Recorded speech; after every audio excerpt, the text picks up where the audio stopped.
ইচ্ছে না থাকা সত্ত্বেও গাছ থেকে সব কামরাঙাগুলো পেরে নিতে হলো। নিজের হাতে বসানো গাছের কামরাঙা পেরে মাখা করলাম। হাই গাইস, আসসালামু আলাইকুম, welcome my hobby house blog channel. সকাল সকাল চা নাস্তা করে এখন চলে এসেছি ছাদে। আর দেখো বন্ধুরা, আমার পালং গাছের অনেকগুলো পালং শাক হয়েছে আর এদিকে ধনেপাতাও হয়েছে। তো যাই হোক, আজকে ফাইনালি আমার গাছে সব কামরাঙাগুলো পেরে নেব। সব বলতে যেগুলো পেকে গেছে। জানো তো বন্ধুরা, অনেক দিন ধরেই কামরাঙাগুলো হয়েছে কিন্তু পাকেনি বলে আমি কিন্তু পারিনি, আর পারার ইচ্ছাও নেই, কারণ গাছের ফল গাছে হয়ে আছে, দেখতে বেশ ভালো লাগছে। আর যদি সেটা হয় নিজের হাতে বসানো গাছে যদি ফল হয়, তাহলে কার না দেখতে ভালো লাগবে বলো তো। আর তোমাদেরও তো অনেকেরই ভালো লেগেছে, তোমরা অনেকেই আমাকে কমেন্টে বলেছো। জানো তো বন্ধুরা, সব থেকে বড় কথা কি বলো তো, এই গাছটা লাগিয়েছি এখনো পর্যন্ত 1 বছর হয়নি। আর গাছটা আমার লাগাবার ইচ্ছাও ছিল না, কারণ আমি জানি কামরাঙা গাছ বসালেই কি কামরাঙা হবে, তাই জন্যই আমি কোনোদিন কামরাঙা গাছ কেনার ইচ্ছাও করিনি। তোমরা সবাই তো জানো আমার বাড়ির নিচেই এই কামরাঙা গাছটা বিক্রি করতে এসেছিল, আর হাজবেন্ড নিজের ইচ্ছাতেই কিনেছিল। তাও যাক, হাজবেন্ড যখন গাছটা কিনেছে আমি লাগিয়ে দিয়েছি আর যত্নও করেছি। যখন আমি এই গাছটাকে ভালোবেসে যত্ন করেছি, তার জন্যই এই গাছটাও আমাকে ভালোবেসে অনেকগুলো ফল দিয়েছে। বন্ধুরা, তোমরা নিজের চোখেই দেখো, এই গাছটা ছোট্ট একটা গাছ, আর এই গাছটাতে কি পরিমাণ ফল হয়ে আছে আমি নিজেও বুঝতে পারছি না। এই ফলগুলো সবগুলোই কিন্তু পেকে গেছে, তোমরা দেখতেই পাচ্ছ। তবে যেগুলো এখন পেকে গেছে আমি ওই ফলগুলোই তুলে নেব, আর যেগুলো পাকেনি একটু ছোট আছে আর গিরিমও আছে, ওগুলো কিন্তু এখন তুলবো না, পরে তুলবো। বন্ধুরা দেখো, চুপড়িতে 6টা কামরাঙা আমি তুলে নিলাম। আর জানো তো বন্ধুরা, গাছটা মনে হচ্ছে 12 মাসেরই ফল হবে, কারণ এই কামরাঙাগুলো তুলে নিয়েছি, আর মাঝারি সাইজেরও কিছু কামরাঙা হয়েও রয়েছে, তারপরে আরেকটু ছোট হয়ে রয়েছে, আবার ফুলও রয়েছে অনেকগুলো। তোমরা কতটা বুঝতে পারছো আমি জানি না, তবুও তোমাদের দেখাবার চেষ্টা করছি। এই গাছটায় 12 মাস যদি কামরাঙা হয় তাহলে বেশ ভালো লাগবে। তো যাই হোক বন্ধুরা, তোমরা কেউ কি কামরাঙা গাছ বসিয়েছো আর কতগুলি কামরাঙা হয়েছে আমাকে কমেন্ট বক্সে জানাবে। আর আমার এই কামরাঙাগুলো দেখে তো আমার খুবই ভালো লাগছে, খাওয়ার তো দূরের কথা। তবে যাই হোক, আজকে মাখা করব, দেখা যাক কীরকম লাগে। ছাদ থেকে চলে এসেছি নিচে, আর অনেকগুলো কাজও করে নিয়েছি অফ ক্যামেরাতে। এখন রান্না করব ডিম আলু, আর ডিমটা প্রথমেই সিদ্ধ করতে বসিয়ে দিয়েছি, আর ওদিকে মশলাটা কষাচ্ছি, আর এদিকে আলুটাও কাটা হয়ে গেছে। তো যাই হোক, এখানে আজকে ডিম আলুটাই রান্না করব, আর আজকে বেশি তেমন কিছু রান্না করব না, তার জন্যই আজকে একটু শর্টে রান্না করার চেষ্টা করছি। জানো তো বন্ধুরা, আজকে আমি বেশ আনন্দ আছি, কারণ ছাদ থেকে গাছের অনেকগুলো কামরাঙা পেরেছি, তো তাই মনটা বেশ একটু খুশি খুশিও লাগছে। আর তোমাদের সবাইকেই বলছি, তোমরা যদি যদি ব্যালকনি থাকে বা ছাদ থাকে বা যে কোনো একটু জায়গা থাকে, তোমরা কিন্তু যে কোনো একটা গাছ লাগাতেই পারো। দেখবে যখন সেই গাছটায় ফুল বা ফল হবে, মনটা অনেক খুশি হবে। তোমার মন যেরকমই থাকুক না কেন, ওই ফল ফুল দেখে বেশ ভালো লাগবে। জানো তো বন্ধুরা, সারাদিন সংসার করার পর কিছু না কিছু একটা করে কাজ নিয়ে থাকা খুব ভালো, মনটাও ভালো থাকবে আর বেশ ভালোও লাগবে। তার জন্যই আমি গাছ বসাই। হাসবেন্ড দোকানে আছে, আর দোকানের সামনেই একটু গুড়ওয়ালা বিক্রি করতে এসেছিল, তাই হাসবেন্ড গুড় কিনে পাঠিয়েছে।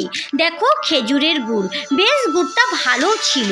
আর হাসবেন্ড বলে পাঠালো আজকে যেন খেজুরের গুড় দিয়ে কিছু একটা পিঠে করা হয়। যেই কথা সেই কাজ, আর গুড় দিয়ে পিঠে করে পিঠে খেতে বেশ ভালো লাগে। আর এখন তো যেহেতু শীতকাল পড়েই গিয়েছে, আর পিঠে পুরি বেশি ভালো লাগবে। তার জন্যই আমি একদিকে রান্না করতে করতে এখানে গুড়টা একটু পানি দিয়ে ফুটতে বসতে দিয়েছি। আজকে তেলের পিঠে করব। ওই একটুখানি এলাচ, একটু তেজপাতা আর সামান্য একটু পানি দিয়ে গুড়টা একটু গ্যাসে ফুটিয়ে নেব, তারপরেই আর আটা ময়দা দিয়ে গুলে তারপরে তেলের পিঠে করব। ওদিকে গুড়টা বসিয়ে দিয়ে এদিকে চলে এসেছি কামরাঙা মাখা করব বলে।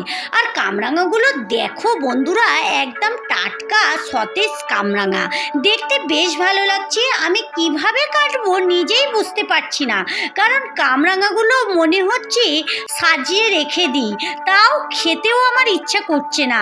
তার মানে তোমরা নিজেরাই বোঝো আমার কতটা আনন্দ হচ্ছে। আচ্ছা, তোমরা কেউ কি আছো বলো তো, গাছে যদি কোনো ফল ফুল হয় এত আনন্দ পাও? আমি কিন্তু প্রচুর আনন্দ পাই, তার জন্যেই তো এত গাছ বসাই আর গাছের খুব যত্ন নিই।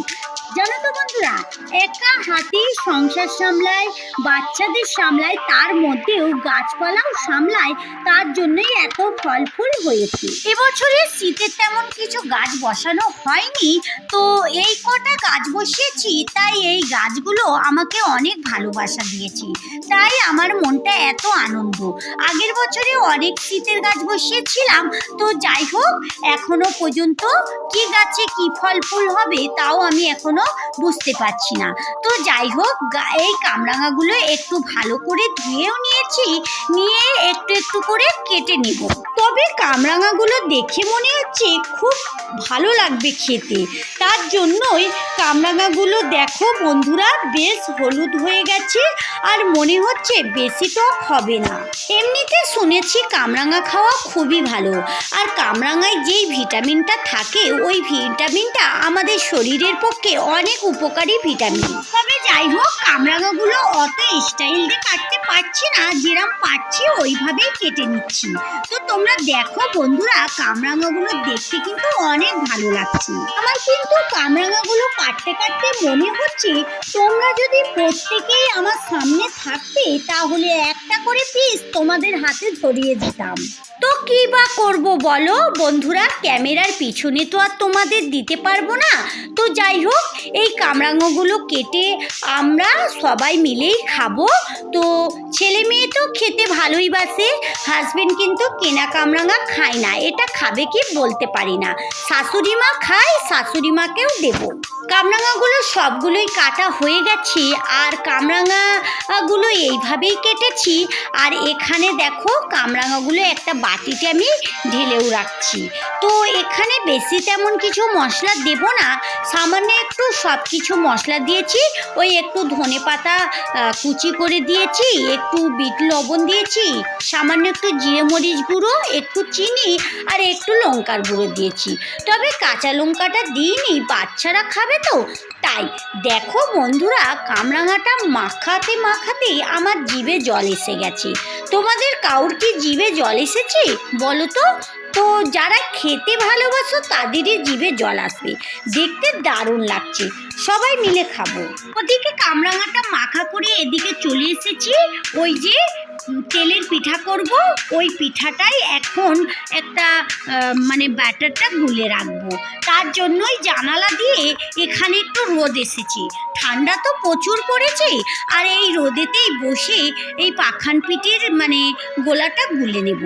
এই যেরকম সামান্য বাড়িতে চালের গুঁড়ো আর একটু গমের আটা, একটু ওই খাবার সোডার সামান্য নুন দিয়ে ভালো করে মাখিয়ে নিচ্ছি, মানে মিক্স করে নিচ্ছি। তারপরে এই যে গুড়ের পানিটা ফুটিয়ে রেখেছিলাম, ওটা কিন্তু একদম ঠান্ডা হয়ে গেছে, মানে কুসুম গরম হয়ে গেছে। তখনই কিন্তু আমি এই পানিটা এই মানে আটার মধ্যে দিয়ে ভালো করে ব্যাটার তৈরি করে দিব। এর আগে অনেকবার তোমাদের পাখান পিঠে করে দেখিয়েছি বা তেলের পিঠে করে দেখিয়েছি, আজকে তেমন আর কিছু দেখালাম না। তো তোমরা যদি কেউ জানতে চাও আমার কমেন্ট বক্সে জানাবে, আমি অবশ্যই একদিন দেখিয়ে দেবো। তো এখানে ব্যাটারটা গোলা হয়েও গেছে, এইভাবেই ব্যাটারটা গুলতে হবে, আর ওদিকে পিঠাটা করে নিই। তাহলে বন্ধুরা চলো, আজকের মতো ভিডিও এই পর্যন্তই। দেখা হচ্ছে নতুন কোনো ভিডিওর সঙ্গে। ভালো থেকো, সুস্থ থেকো, সাবধানে থেকো। ভালো লাগলে লাইক কমেন্ট শেয়ার করো। যারা এতক্ষণ আমার সঙ্গে থাকলে, আমার ভিডিও কোথাও যদি একটু ভালো লেগে যায়, আমার চ্যানেলটা সাবস্ক্রাইব করে সঙ্গে থাকতে পারো। থ্যাংক